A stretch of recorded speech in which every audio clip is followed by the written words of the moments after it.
नमस्कार, मेरा नाम डॉक्टर संकल्प सिंह है। आप सभी का बहुत स्वागत है हमारे YouTube channel Yami fertility and IVF centre में। मैं और मेरी वाइफ डॉक्टर स्वाति सिंह, हम दोनों इंदौर में काम करते हैं। हमारे सेंटर का नाम यामी फर्टिलिटी है और जैसा आप जानते हैं ये वीडियो एक सीरीज़ ऑफ वीडियो है जिसमें हम क्वेश्चन एंड आंसर सेशन रखते हैं, जिसमें हमसे हमारे 12 साल के करियर में जो पेशेंट्स ने अलग अलग सवाल पूछे, उनके जो डाउट्स थे, हम उनको क्लियर करने की कोशिश करते हैं। तो आज का सवाल है कि कम संख्या में जब अंडे होते हैं अंडाशय में, उसका क्या मतलब होता है, वो क्यों होता है और उसके लिए क्या कर सकते हैं। सबसे पहले हमको ये जानना ज़रूरी है कि जब एक लड़की जन्म लेती है उसके बाद से आगे के लाइफ में कैसे ये अंडों की मात्रा में बदलाव आता है। नॉर्मली जो हम नेचर की तरफ से बोलते हैं, भगवान किस तरह से ईश्वर उसमें बदलाव करता है। तो उसमें क्या होता है कि जब भी किसी लड़की का जन्म होता है तो उसके एग नंबर सबसे ज़्यादा होते हैं, मैक्सिमम होते हैं।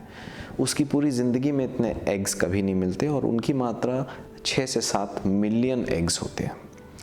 फिर क्या होता है, जैसे जैसे उम्र बढ़ती है तो वो धीरे धीरे वो एग्स कम होते जाते हैं। 30 साल के बाद वो और जल्दी कम होते हैं।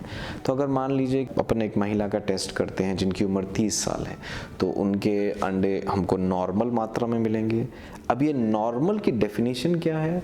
नॉर्मल तब बोला जाता है जब हम ज़्यादातर 2 टेस्टिंग करते हैं इसके लिए। एक हो गया हम अल्ट्रासाउंड करते हैं जिसमें हम देखते हैं कि दोनों अंडाशय में, क्योंकि बाएं और दाएं दोनों तरफ अंडाशय होते हैं, तो उनमें कितने अंडे हैं।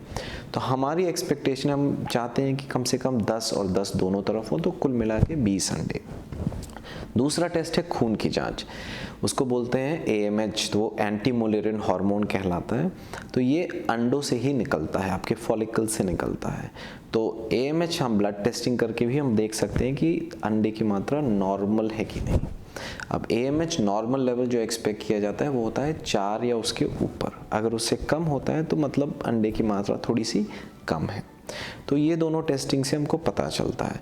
तो अगर हम ये दोनों टेस्टिंग करें 30 साल की महिला में और उसको कंपेयर करें 35 साल और एक 40 साल की महिला में, तो हम ज़्यादातर देखेंगे कि 30 साल की महिला में ये नॉर्मल लेवल पे होगा, 35 में थोड़ा कम और 40 में और कम होगा। तो ये नेचर की तरफ से है, नेचर ने ऐसा फिक्स करके रखा है कि इसी तरह से रहता है। अब कुछ कंडीशंस होती हैं जिसमें कि उम्र के अलावा भी, जिस वजह से कि अंडों की संख्या में कमी आ सकती है। कई महिलाओं को अपने अंडाशय में कुछ ऑपरेशन कराना पड़ता है। कभी किसी को सिस्ट होती है, आपने शायद सुना होगा चॉकलेट सिस्ट या एंडोमेट्रियोटिक सिस्ट, या फिर कुछ और दिक्कत आ जाती है अंडाशय में, तो उनको ऑपरेशन कराना पड़ता है। तो अगर अंडाशय का ऑपरेशन हुआ है तो अंडे और कम हो सकते हैं, या फिर अंडाशय के आसपास कहीं ऑपरेशन होकर कुछ चीज़ें अंडाशय से चिपक गई हैं, तो फिर उनकी जो खून की मात्रा जो उनको मिलती है वो कम हो जाती है, अंडाशय में खून जाना कम हो जाता है, जिसकी वजह से फिर अंडे कम हो जाते हैं। तो ये 2 ज़रूरी चीज़ हैं। तो अगर आपका ऑपरेशन हुआ है तो प्लीज़ अपने डॉक्टर से जाके मिलिए और जांच कराइए कि आपके अंडे की मात्रा सही है कि नहीं।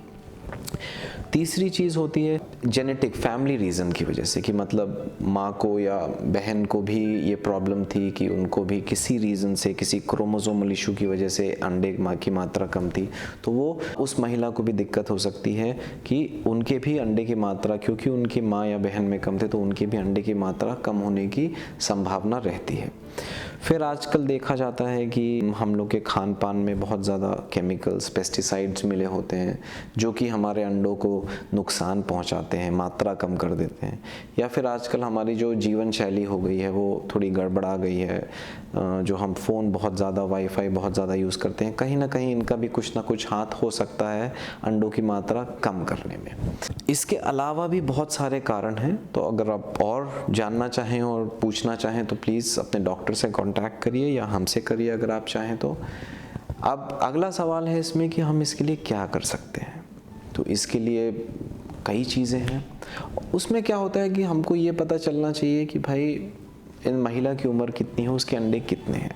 तो सबसे पहली बात कि इसके लिए चिंता ना करें, आप अपने डॉक्टर से कंसल्ट करें, वो आपको गाइड करेंगे इस चीज़ को सही करके, या फिर ऐसे जब अंडे कम होते हैं तो किन तरीक़ों से आपको प्रेगनेंसी मिलने में मदद की जा सकती है। तो अगर मान लीजिए कि अंडे थोड़े से कम हैं, बहुत ज़्यादा कमी नहीं है, तो हम सिंपल सा ट्रीटमेंट करते हैं कि उनको हम IUI कर दें, मतलब इंट्रायूट्राइन इंसेमिनेशन, जिसमें शुक्राणु को हम बच्चेदानी के अंदर डालते हैं जब ओव्यूलेशन होता है, जब फॉलिकल अंडा निकलता है उस समय, या फिर कुछ महिलाओं को IVF या टेस्ट ट्यूब बेबी परख नली की आवश्यकता पड़ती है।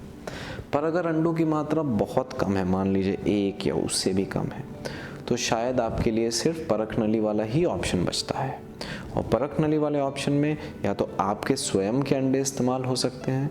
हम लोग ने ऐसे कम से कम 300 से 400 महिलाओं को ट्रीट किया है जिनके अंडे की मात्रा बहुत कम थी, उनके 5 से भी कम टोटल फॉलिकल्स दिखते थे सोनोग्राफी में, उनका AMH लेवल 0.1 के आसपास या उससे भी कम था। 0.01 के करीब 25 से 30 लोग डिलीवर हो चुके हैं। तो अगर सिर्फ आपका AMH कम है तो उससे ये मत सोचिए कि आप माँ नहीं बन सकती। आप डॉक्टर से मिलिए, इसके भी इलाज होते हैं। आप अपने स्वयं के अंडों से भी आप माँ बन सकती हैं। और अगर मान लीजिए वो किसी को पॉसिबल नहीं होता, बहुत ही कम अंडे रहते, बिल्कुल ना के बराबर, तो दूसरा ऑप्शन रहता है कि आप डोनर एग्स यूज़ कर सकते हैं, मतलब किसी और के अंडे इस्तेमाल करके फिर भ्रूण बना के और वो आपके बच्चेदानी में डाला जा सकता है। मैं आशा करता हूँ कि ये इन्फॉर्मेशन आपके लिए मददगार साबित हुई होगी। अगर आपको कोई भी सवालात हैं तो प्लीज़ कमेंट बॉक्स में डालिए, हमसे पूछिए, हम लोग बहुत खुश होंगे आपका जवाब देने के लिए। अगर आप हमसे फ़ोन पे बात करना चाहें या वीडियो कंसल्टेशन या आके मिलना चाहते हैं, तो मैं और मेरी वाइफ डॉक्टर स्वाति सिंह, हम लोग Yami fertility and IVF centre Indore Vijaynagar में काम करते हैं। हमारे कॉन्टैक्ट डिटेल्स दी हुई हैं वीडियो में, सो प्लीज़ कॉन्टैक्ट करिए। हम लोग आपकी मदद करने के लिए बहुत खुश होंगे। धन्यवाद।